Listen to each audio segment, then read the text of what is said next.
IMF 기준 2022년 미국 GDP는 25조 4,640억 달러였습니다. 반면 중국은 17조 4천억 달러입니다. 2021년 미국은 22조 6,752억 달러였는데 1년 새 3조 달러가 늘었습니다.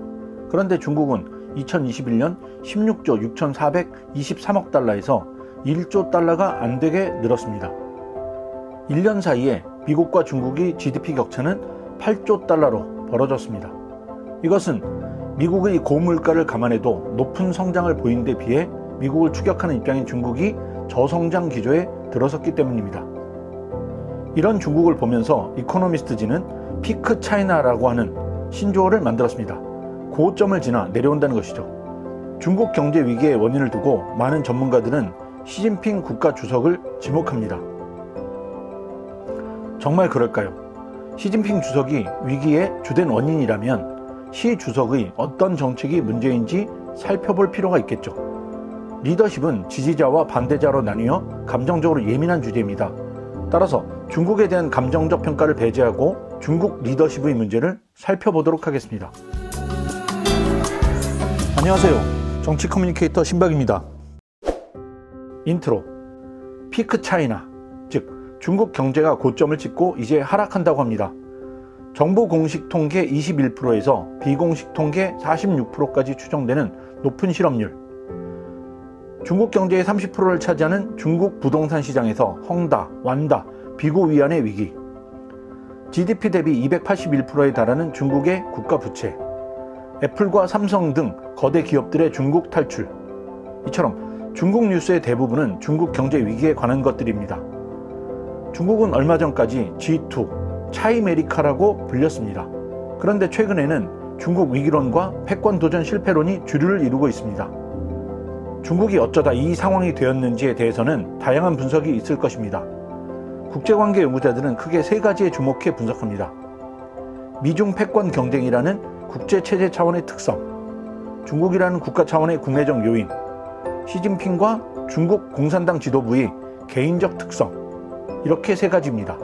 그럼 국제 문제의 전문가들이 중국을 설명하고 예측하는 세 가지 차원의 요인 중에서 무엇이 가장 가변적이고 예측하기 어려울까요? 그렇습니다. 바로 지도자 개인의 요인입니다. 민주주의 국가에선 선거로 지도자가 바뀌기도 합니다. 지도자의 개인의 성향이 변화하기도 합니다. 마오쩌둥과 덩샤오핑처럼 지도자의 변화로 국가 운영도 변화무쌍해지는 국가로 중국만한 국가가 없을 듯합니다. 현대 중국을 만든 덩샤오핑의 유산. 시진핑은 덩샤오핑이 만든 세 가지 대표적 정책을 수정했습니다. 현재 중국 위기의 원인이죠. 세 가지가 무엇인지 구체적으로 하나씩 살펴보기 전에 덩샤오핑의 유산을 먼저 정리해 보겠습니다. 중국에는 대단한 지도자가 두 명 있습니다. 국가를 세운 마오쩌둥과 현재의 중국이 있게 만들어준 덩샤오핑입니다. 이 중 덩샤오핑은 대단한 해안을 가진 인물입니다. 그는 유산으로 두 가지를 남겼습니다. 첫째, 외교적으로 도강양회 전략입니다. 도강양회는 한마디로 달빛 아래 칼을 빼지 말고 기다리라는 전략입니다. 개항기 중국은 강대국으로 인식되어 서구 열강의 고통과 수모를 겪었습니다. 그러니 힘을 충분히 갖추기 전에 함부로 나대지 말라는 것입니다. 둘째, 격대 지정입니다. 격대 지정은 현 지도자 임기 중반에 차차기 지도자를 선출하라는 것입니다. 쉽게 풀어서 설명하면 현 지도자가 장기 집권의 야욕을 접고 10년 임기 중 다다음 지도자를 미리 선출해서 공산당 내 권력 교체를 준비해 두라는 것입니다. 만약 현 지도자가 차기 지도자를 선택할 수 있다면 자기 사람을 심을 수 있기에 차차기 지도자를 선출함으로써 중국식 권력순환 장치이자 권력 견제 장치를 만들라는 것입니다. 태자당, 상하이방, 공청당이 돌아가면서 권력을 쥘 수 있게 만든 것입니다. 1억에 가까운 공산당의 규모를 감안할 때 절대 권력자를 만들지 말라는 대단한 원칙입니다. 권력을 3대째 세습하고 있는 북한과도 비교가 됩니다. 덩샤오핑이 남긴 것이 하나 더 있습니다. 바로 선부론입니다. 덩샤오핑은 능력 있는 사람부터 먼저 부자가 되라. 그리고 낙오한 이들을 이끌어가라. 라고 말했습니다. 덩샤오핑은 개혁개방 정책을 채택하면서 사회주의 고질병인 공동체주의적 평등주의를 벗어던진 것입니다. 이는 대단한 용기이자 비전입니다. 사회주의 체제를 몰락시킨 것이 평등주의에 따른 나태함과 경쟁 부족이고 그 결과가 저발전입니다. 시진핑은 어떻게 덩샤오핑과 손절했는가? 2013년 3월 주석이 된 시진핑은 덩샤오핑과 완전히 손절했습니다. 세 가지 유산을 모두 버린 것입니다. 첫째, 외교적으로 도강양회를 버리고 주동자기 전략을 선택했습니다. 주동자기는 스스로 할 일을 찾아서 한다는 것입니다. 기다리지 않고 선제적으로 행동한다는 것입니다. 이런 주동자기를 잘 보여주는 것이 두 가지 있습니다. 첫째, 2013년 6월 오바마 대통령을 만난 자리에서 발언한 신형 대국 관계입니다. 새로운 강대국으로 중국을 인정해달라는 것이죠. 미국이 이를 거부하자 화가 난 시 주석은 1대1로 정책을 발표해 자신의 역량을 몸소 보여줍니다. 둘째, 전랑 외교입니다. 영화 전랑을 빗대 만든 전랑 외교는 중국이 늑대 전사처럼 공세적인 행동을 한다는 것입니다. 시진핑 정부의 공세적 행동은 전임자인 후진타오의 화평 발전론과도 대비됩니다. 평화롭게 발전을 이끌겠다며 몸을 낮추던 자세가 사라지고 강대국의 고압적이고 현상타파적인 행동으로 바꾼 것입니다. 중국의 고압적인 자세는 트럼프 정부에서 처음으로 중국을 공식적으로 수정주의 국가로 규정하게 만들었습니다. 그리고 관세 전쟁과 반도체 수출 규제로 이어진 것입니다. 미국을 중심으로 중국을 규제하고 견제하는 대외 관계가 현재 중국 위기의 주된 이유입니다. 시 주석이 덩샤오핑을 손절한 두 번째는 격대 지정을 깨트린 것입니다. 2023년 시 주석은 세 번째 임기를 시작했습니다. 2017년 임기 중반에 차차기 지도부를 선출하지 않았으니 2033년에도 차기 지도자는 없습니다. 덩샤오핑이 걱정한 마오쩌둥의 영구 집권이 다시 재현되고 있는 것입니다. 민주주의나 비민주주의 국가나 지도자의 영구 집권은 내부의 권력 경쟁을 피로 얼룩지게 한다는 것을 역사는 말합니다. 게다가 영구 집권의 명분이 없는 경우 국민을 쥐어짜야만 합니다. 이런 분위기는 중국의 반간첩법의 개정이나 데이터 3법의 제정으로 이어진 것입니다. 중국에서 기업 활동을 하면서 국가 기밀을 취급했다는 이유로 간첩으로 몰릴 수도 있습니다. 또한 외국 기업들이 중국 내에서 활동한 데이터를 해외로 이전하지 못하게 한 것입니다. 이런 조치는 해외 투자자들이 차이나 런을 하고 미래 투자를 기피하게 만듭니다. 이 역시 시 주석의 정치적 권력 강화에 의한 것입니다. 시 주석이 덩샤오핑과 손절한 세 번째는 선부론을 깨고 공동부유론을 내민 것입니다. 2021년 시진핑 정부는 공동부유를 주장했습니다. 다 같이 잘 살자는 의미의 공동부유 정책을 내세우면서 알리바바와 같은 중국 내 빅테크 기업들을 손봤습니다. 당연히 이들 기업의 주가는 바닥을 쳤습니다.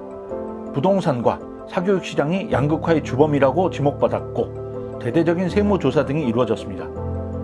다 같이 못 살자는 공동체주의적 평등주의라는 사회주의 망령이 무덤에서 벌떡 일어났습니다.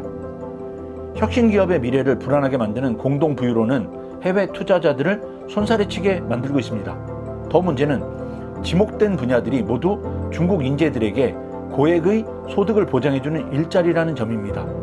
중국 인재들에게 중국에서 고소득의 부와 명성을 가질 수 있는 기회가 줄어들면서 실업 문제는 더욱 심각해지고 있습니다. 그 결과 부모를 쪽쪽 빨아먹는 탕핑족이 만들어지고 있습니다. 중국 공산당 골수팬인 이들 젊은 세대가 대정부 시위를 하는 일까지 벌어지고 있습니다. 덩샤오핑과 결별한 시진핑 주석의 역사적 의미. 중국의 40년간의 성장과 경제 발전은 덩샤오핑이 탁월한 선택 덕입니다. 중국이 고압적이지 않고 실용적으로 나오자 미국은 중국을 자신의 편으로 만들 수 있다고 보았습니다. 1990년대 미국은 세계화를 주장하면서 중국을 세계 시장으로 끌어냈습니다. 미국은 2001년 중국을 WTO에 가입시키고 세계 공장 지위를 부여했습니다. 이렇게 미국과 중국의 공생은 세계적인 부와 평화의 시대를 열었습니다. 그런데 지금 어떻습니까? 미국은 중국을 군사적으로 견제하고 경제적으로 탈동조화를 취하고 있습니다. 중국의 리스크를 관리하기 위해 중국 없는 세상을 만들고자 합니다. 미중 관계의 변화의 핵심에 시 주석이 있다고 해도 과언은 아닙니다.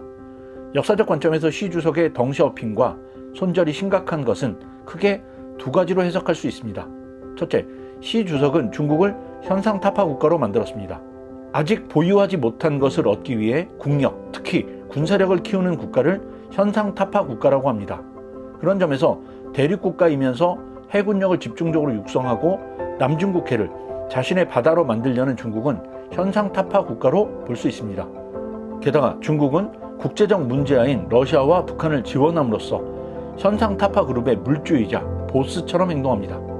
중국의 현상타파적인 행동은 미국의 다양한 외교 안보적 대응을 불러오고 있습니다. 한미동맹 강화, 미일동맹 강화, 미국, 일본, 호주, 인도의 안보협력 체제인 쿼드 구축, 잠수함 동맹인 오커스 구축, 그리고 최근 한미일 안보협력 강화가 바로 그것입니다. 하지만 더 문제는 시 주석이 덩샤오핑과 이별하고 마오쩌둥을 선택했다는 점입니다. 시 주석은 제2의 마오쩌둥이 되기로 결심한 듯 보입니다. 그는 현대식 사회주의를 강조하면서 자신의 권력 강화의 명분으로 삼습니다. 실용주의 시대에서 다시 이념의 시대로 돌아가고자 하는 것이죠. 대내외 위기를 헤쳐가는데 유연한 사고와 21세기적 비전보다는 과거 어렵던 시절에 중국으로의 귀환도 나쁘지 않은 선택이라고 생각한 듯합니다. 실업 상태의 청년들에게 농촌으로 돌아가라고 한 것을 보십시오. 중국 내 마오쩌둥에 대한 평가는 더 높아지고 있습니다. 중국 내 기업들이 고개를 절레절레 흔드는 이유도 여기 있습니다.